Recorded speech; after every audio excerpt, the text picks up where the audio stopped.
السلام عليكم ورحمة الله وبركاته.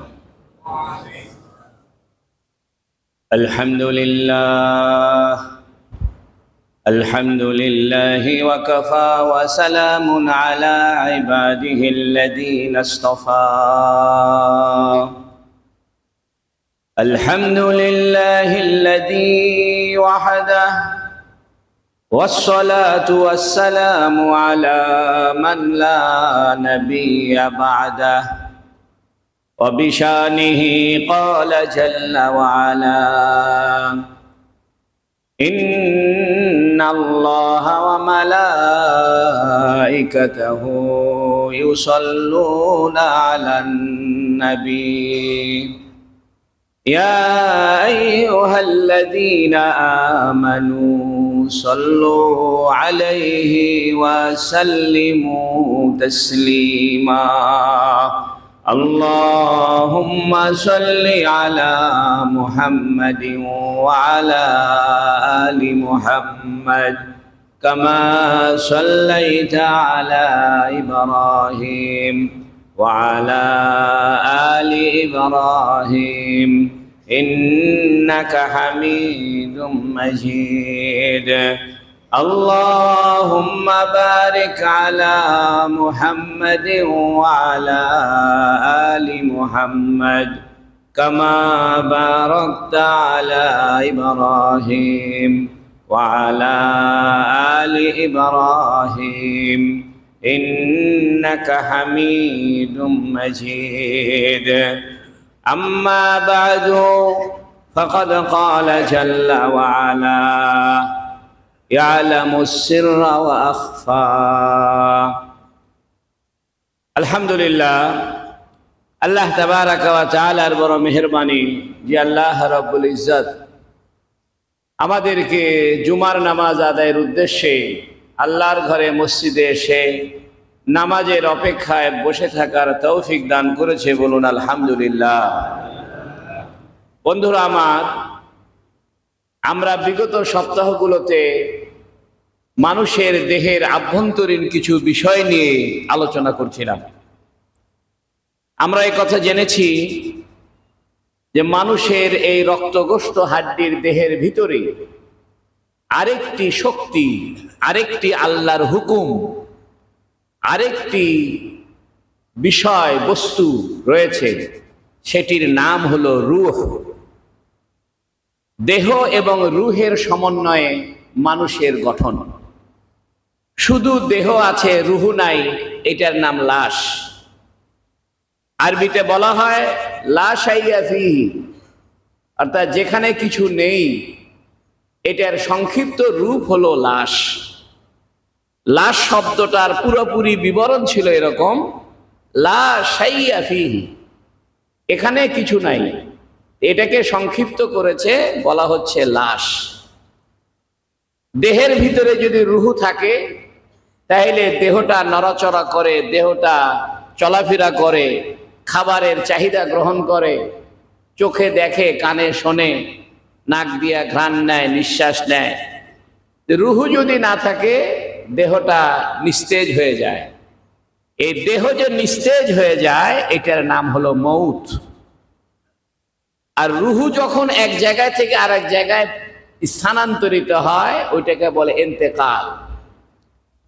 আর রূহ যখন চলে গেল, দেহটাও কবরে চলে গেল, দেহটা শেষ হয়ে গেল, রূহটা আরেক জগতে ট্রান্সফার হয়ে গেল, তখন এটাকে বলে মৌত, ওয়াফাত। যাই হোক, মানুষের দেহের ভিতরে যে শক্তি, এটার নাম রূহ। রূহের সাথে আরো সম্পৃক্ত রয়েছে কলবের। আমরা কলবের আলোচনাও শুনেছি। রূহের সাথে আরেকটি বিষয় সংযুক্ত, তার নাম নফস। আমরা গত সপ্তাহে নফসের বিস্তারিত আলোচনা শুনেছি। রূহের সাথে আরেকটি বিষয়ের সম্পৃক্ততা রয়েছে, এটির নাম হলো সির। আল্লাহ সূরা তাহার 7 নম্বর আয়াতে বলেন: ইয়ালামু সিররা ওয়া আখফা। তিনি মানুষের সির, গোপনীয়তাটাও জানেন। সুবহানাল্লাহ। ওয়া আখফা, আখফা মানে যেটা আরো বেশি গোপন। তিনটে জিনিস রয়েছে, একটার নাম হলো সির, একটার নাম হলো খফি, আর একটার নাম হলো আখফা। তিনটে বিষয়ই গোপন। অর্থাৎ মানুষের চিন্তা জগতে কিছু গোপনীয়তা থাকে, মানুষের জীবনের কিছু না কিছু গোপনীয়তা সবার আছে। এই গোপনীয়তাটা কেহ জানে না, সে নিজেই জানে। আপনি আপনার জীবনের দিকে তাকান, আমি আমার জীবনের দিকে তাকাই। জন্ম থেকে এ পর্যন্ত আমি যে জীবনটা অতিবাহিত করলাম, এ জীবনে আমাদের প্রত্যেকের কিছু বিষয় গোপন আছে, এটা কেউ জানে না, এমনকি স্ত্রীও জানে না। আপনি যদি এটা স্ত্রীকে জানান, তাহলে স্ত্রীর সাথে আপনার মহব্বত নষ্ট হয়ে যাবে। আপনি যদি মা বাবাকে জানান, তাহলে মা বাবার সাথে আপনার দূরত্ব সৃষ্টি হবে।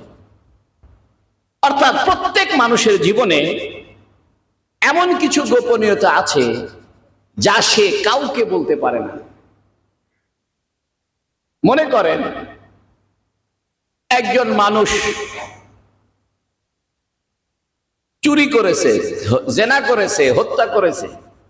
এখন সে কি সবার সামনে বলবে যে ভাই আমি চুরি করেছিলাম, ভাই আমি জেনা করেছি? তাহলে মানুষ তার কথা শুনবে না, ইমামতি থাকবে না। রাস্তায় চলতে গিয়া কারো যদি কোনো মেয়েকে পছন্দ হয়, আর সে যদি বাসায় গিয়ে তার স্ত্রীকে বলে যে আজকে নিউ মার্কেটে একটা সুন্দরী মেয়ে দেখলাম, তোমার যে সুন্দর, সেই সুন্দর লাগে, তাইলে তো সংসারের 12টা বাজবে। এরকম মানুষের প্রত্যেকের জীবনে কিছু না কিছু গোপনীয়তা আছে। এই গোপনীয়তাটা তার স্ত্রীও জানে না, বললে পরে সমস্যা হবে। জনগণকে জানাইলে জনগণ উত্তেজিত হবে। মা বাবাকে জানালে মা বাবার থেকে সম্পর্ক দূরে চলে যাবে। বন্ধু বান্ধবকে জানালে বন্ধুত্ব নষ্ট হবে। এরকম কিছু গোপনীয়তা সকলের জীবনে থাকে। আল্লাহ পাক বলেন, ইয়ালামু সিররা ওয়া আখফা, হে দুনিয়ার মানুষ, তোমরা তোমাদের ভিতরে যা গোপন রেখেছো কেউ জানে না, আমি আল্লাহ সেটাও জানি। সুবহানাল্লাহ। এই গোপনীয় জায়গায় নিয়তের অবস্থান। আমরা যে নিয়ত করি যে হে আল্লাহ আমি নামাজের নিয়ত করলাম, হজের নিয়ত করলাম, ওমরার নিয়ত করলাম, দান খয়রাতের নিয়ত করলাম, এই নিয়তের ব্যাপারটাও গোপন। এজন্য কার অন্তরে কি নিয়ত লুকিয়ে আছে এটা প্রকাশ না করা পর্যন্ত কেউই জানবে না।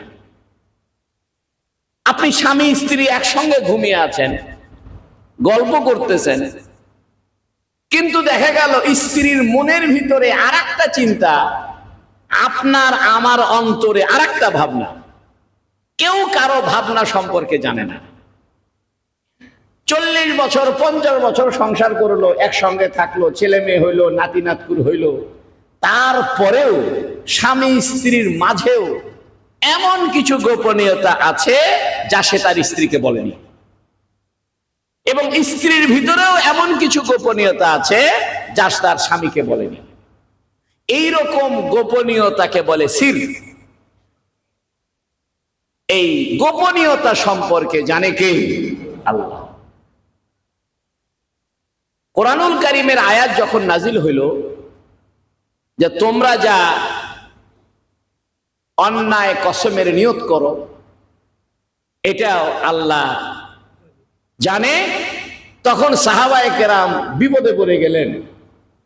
তারা বললেন, ইয়া রাসূলুল্লাহ, আমাদের গোপন অবস্থা যদি আল্লাহ জানে, তাহলে কি আল্লাহ এই গোপন অবস্থার উপরে কি গুনাহ লিখবে? অর্থাৎ গোপনীয় ভাবে সে গুনাহের ইচ্ছা করেছে, তার নিজের ভিতরের গোপন জায়গা থেকে সে গুনাহের কল্পনা করেছে। আল্লাহ পাক আয়াত নাজিল করে জানিয়ে দিলেন যে মানুষের গুনাহ করার ইচ্ছা করলে অর্থাৎ গুনাহের নিয়ত করলে আল্লাহ পাক গুনাহ লিখবেন না। সুবহানাল্লাহ। একজন মানুষ চুরি করার নিয়ত করেছে, পাকাপোক্ত নিয়ত করেছে এবং চুরি করার জন্য বের হয়েছে, এখনো চুরি করে নাই। অর্থাৎ যতক্ষণ পর্যন্ত একটা মানুষ অপরাধ সংগঠিত না করবে, শুধু অপরাধের নিয়ত করার দ্বারা, অপরাধের ইচ্ছা করার দ্বারা আল্লাহ তার উপরে পাপ লিখবে না।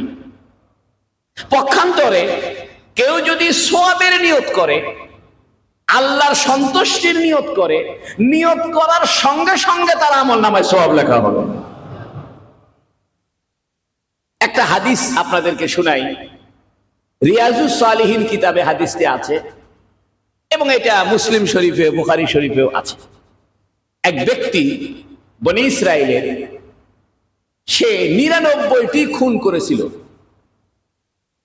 এখন হঠাৎ করে তার ভিতরে অনুশোচনা জাগ্রত হয়েছে যে আমি যে সারা জীবনে 99টা হত্যা করলাম, আমার কি কোনো মাপ আছে কিনা। অন্তরে গোপন জায়গায় অনুশোচনা সৃষ্টি হয়েছে। তখন সে একজন ইহুদি আলেম, বনি ইসরাইল আলেমের কাছে গিয়েছে। যাওয়ার পরে বলতেছে, হুজুর আমি তো 99টা খুন করেছি। হুজুরে বলে, তাড়াতাড়ি বের হয়। জালেম কোথাকার, মালউন, অভিশপ্ত ব্যক্তি তুমি। বেচারা বলতেছে, আল্লাহ আমার কি কোনো মাপ, হুজুর আমার কি কোনো মাপ আছে? বলতেছে, না না না, এরকম অপরাধীর কোনো, বের হও। তো বেচারা রাগে এই ইহুদি আলেমকে হত্যা করে 100টা পূর্ণ করছে।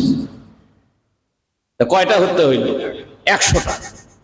এরপরে তাকে একজন বলছে, ভাই অমুক গ্রামে একজন হুজুর আছে, একজন আলেম আছে, সে বড় ভালো আলেম, পরহেজগার আলেম, যোগ্য আলেম, তুমি তার কাছে যাও তো, দেখো তো কোনো রাস্তা বের হয় কিনা।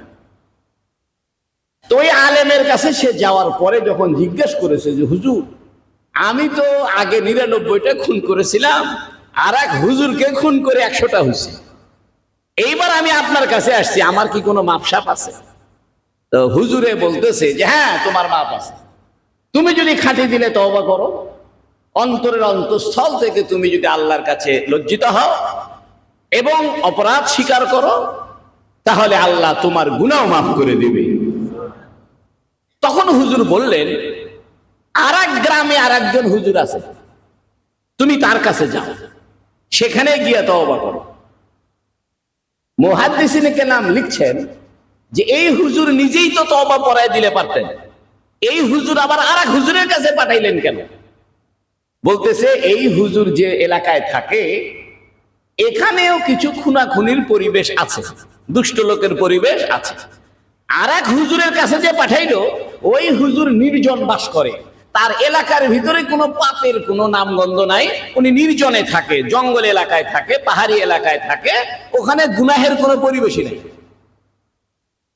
এই জন্য এই হুজুরে তাকে বলছে যে আমি যে এলাকায় থাকি এখানে পাপের পরিবেশ আছে, এই পাপের পরিবেশে থাকলে পাপ মাফ হয় না, বরং তুমি ওই পরিবেশে যাও যে পরিবেশে কোনো পাপ নাই। এই জন্য এই হুজুরে তাকে তওবা না করিয়ে ওই হুজুরের কাছে পাঠিয়েছে যে হুজুর নির্জনে থাকে। বোঝা গেল পরিবেশ একটা বড় ব্যাপার। মদ্যপানের পরিবেশে থাকলে আপনি মদ ছেড়ে দিতে পারবেন না। পকেটমারের এলাকায় থাকলে আপনারও মনে চাইবে একটু পকেটমারি করি।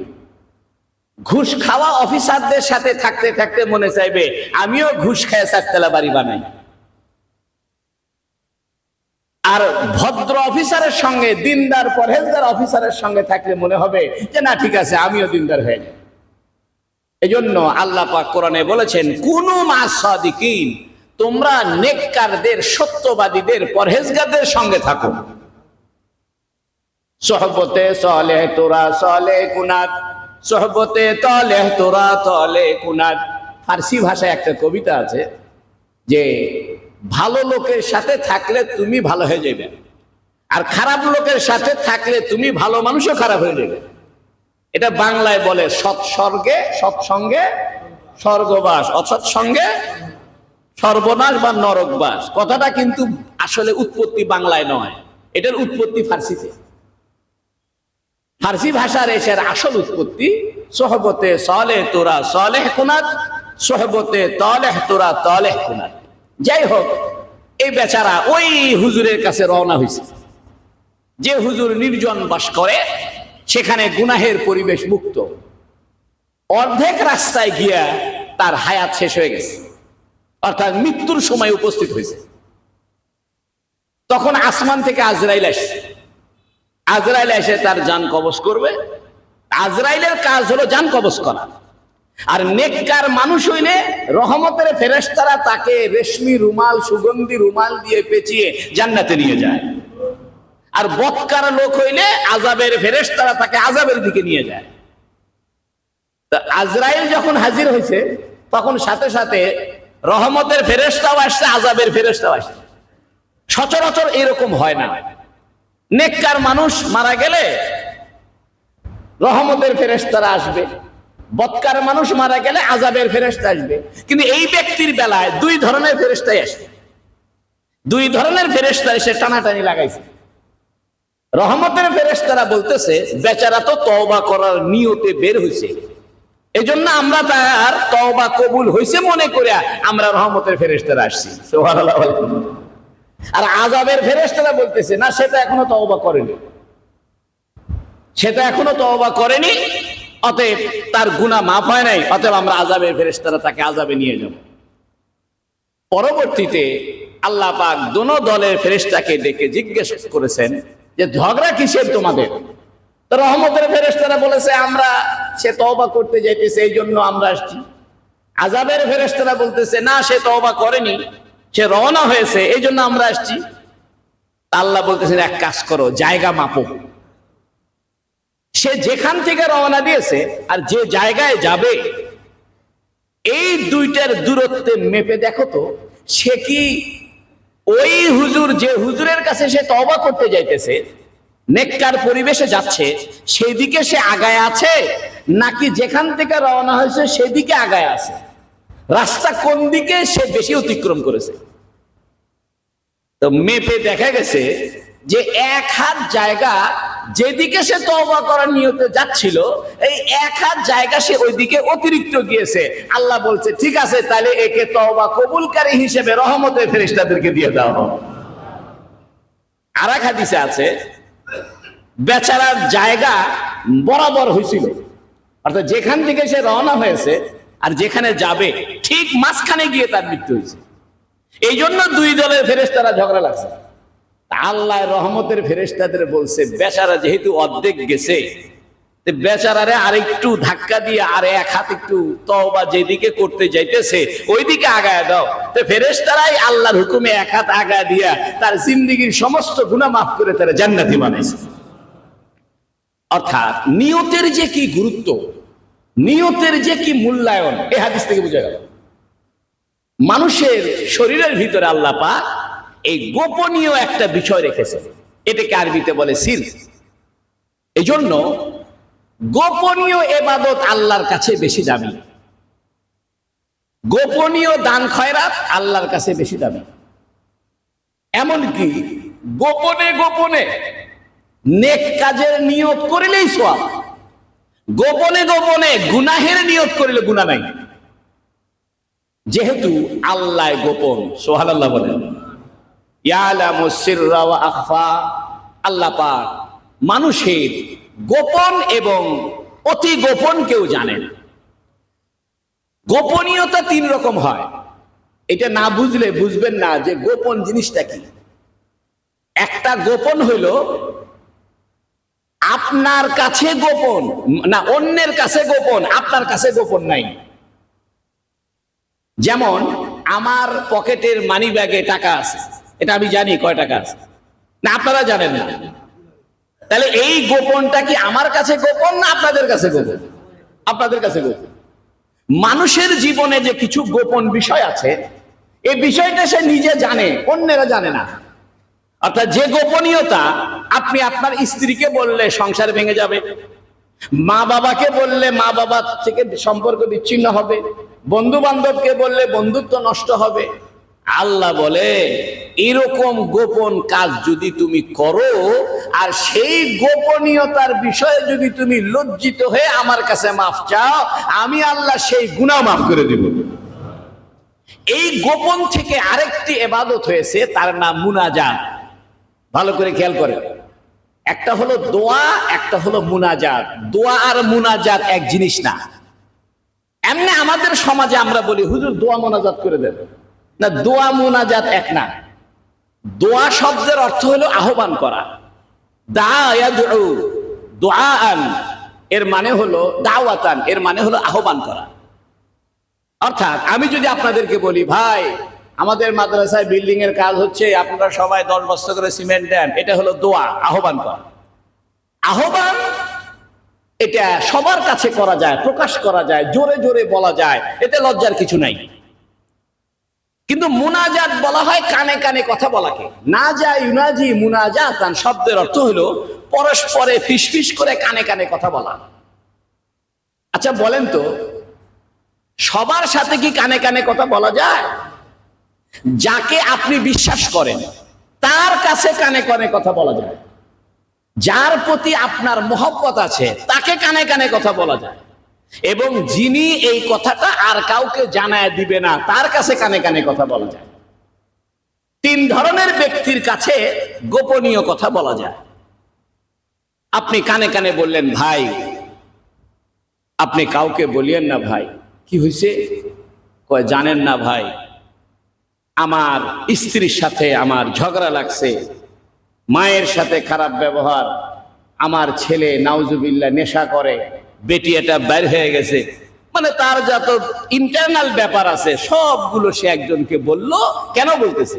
সে জানে এই লোকটাকে বললে সে কাউকে বলবে না। 2 নম্বরে সে জানে এই লোকটাকে বললে সে বিশ্বস্ত। 3 নম্বরে সে জানে যে এই লোকটাকে বললে কিছু রাস্তা সে বলে দিবে, সে আমাকে একটা গাইডলাইন বলবে, সে আমাকে একটা উপদেশ দিবে। কিন্তু এই কথা যদি সে মাইকে বলে তো মানুষ হো হো করে হাসবে, মানুষ তার বিরুদ্ধে বদনাম করবে।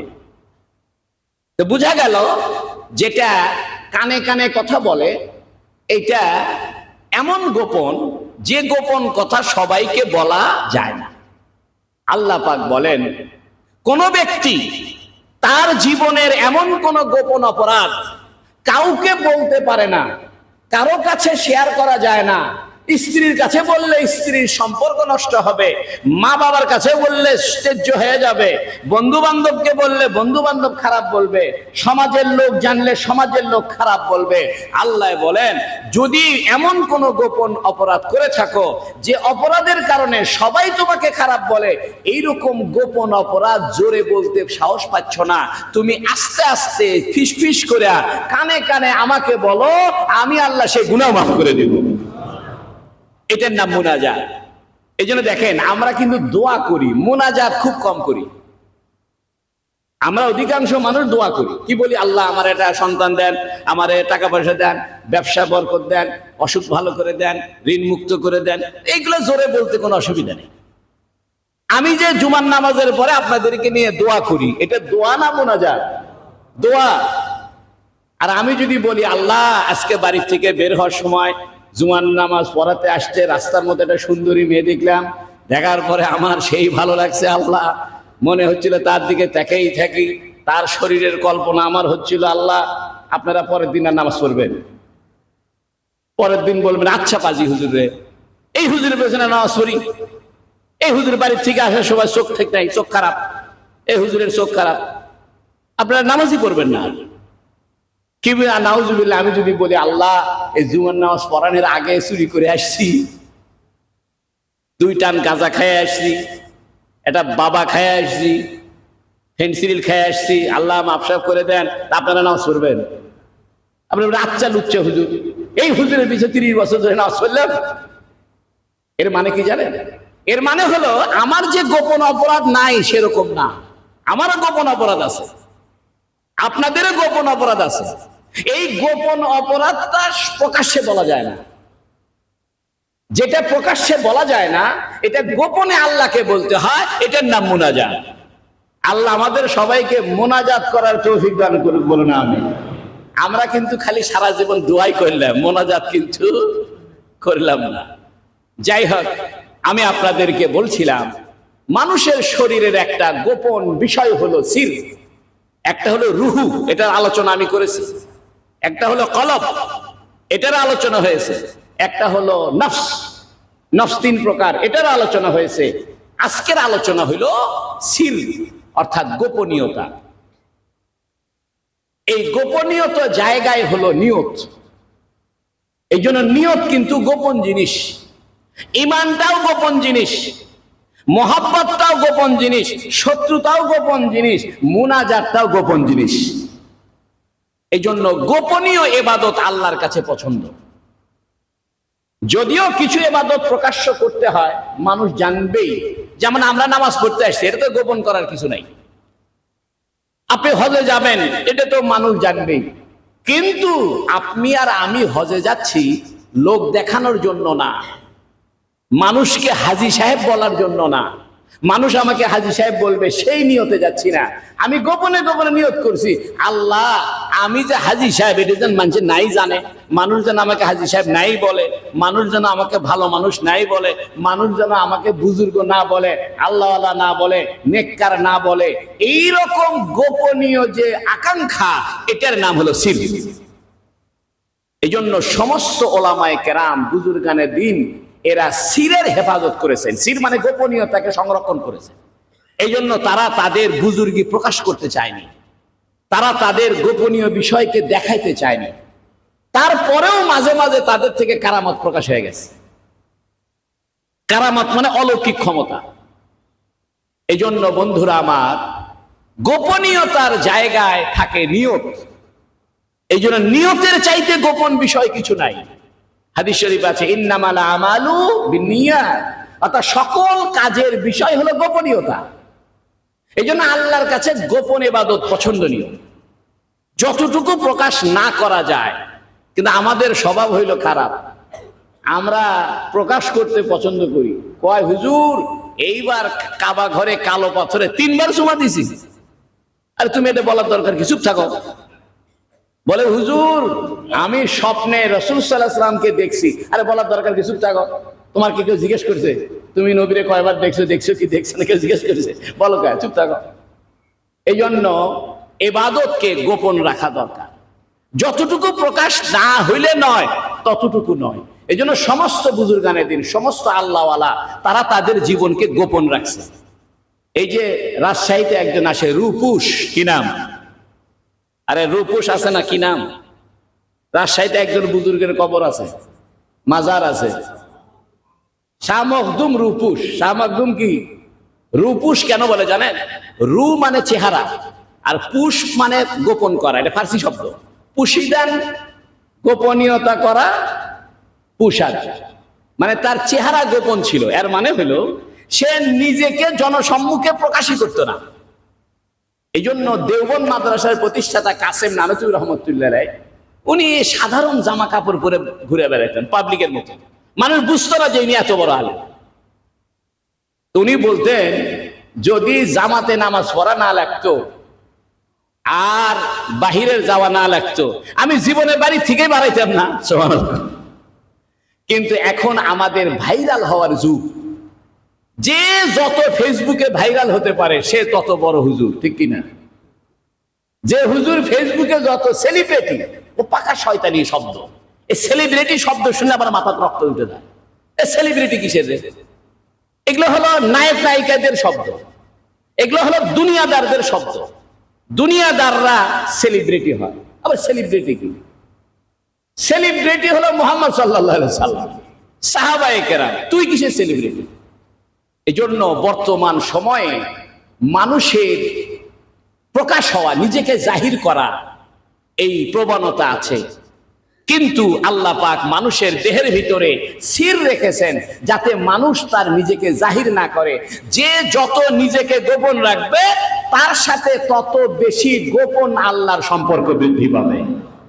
আল্লাহ রাব্বুল আলামিন আমাদের সবাইকে আমল করার তৌফিক দান করুন, বলুন আমিন।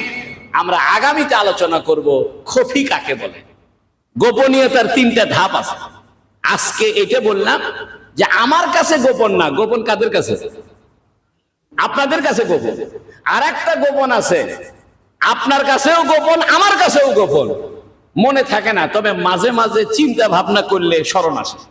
যেমন মোবাইল কোথায় রাখছেন, চাবি কোথায় রাখছেন, মনে থাকে না, পরে একটু চিন্তা ভাবনা করলে আবার মনে হয় ওইখানে রাখছেন। মানে আপনার কাছে যেটা গোপন ছিল আপনি নিজেও ভুলে গেছেন। অনেক সময় দেখবেন আপনি টাকা পয়সা লুকায় রাখছেন, পরে মনে নাই কোথায় লুকায় রাখছেন। হয় কি হয় না? মনে করেন গোপন কিছু টাকা ঘুষমুষ খায়া গোপনে রাখছে, আর আলমারি এমন সিপের মধ্যে রাখছে যে বউটাও কেউ না জানে, পরে নিজেই ভুলে গেছে। তখন হাউতাস করছে, কি কাউ জানে না, আমিও ভুলে গেলাম কোথায় রাখলাম কোথায় রাখলাম, মাথা খারাপ। পরে কিছুক্ষণ পর আবার মনে হয়েছে, কইছে এক বাবা আল্লাহ বাঁচাইলো, মনে হয়েছে।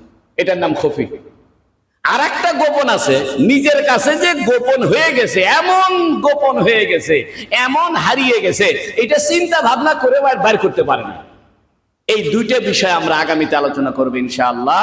আল্লাহ আমাদেরকে নেক আমলের, গোপন ইবাদতের, গোপন ভালোবাসার তৌফিক দান করুক, বলুন আমিন। ভালোবাসার শুরুটাও কিন্তু গোপন। যারা প্রেম প্রীতি করছে এরা কি ডাইরেক্ট প্রথমে একদম অ্যাকশন ঘোষণা দিয়ে প্রেম করছে? প্রত্যেকটা প্রেমের শুরু কি গোপন। পরে আস্তে আস্তে দেখা সাক্ষাৎ হইয়া গপ্প সপ্প হইয়া বিয়ে শাদী করছে, পরে প্রকাশ পাইছে। কিন্তু প্রেমের সূচনাটা কি গোপন। এই জন্য আমলের সূচনাটা কি হওয়া দরকার? গোপন হওয়া দরকার। আল্লাহ আমাদেরকে আমল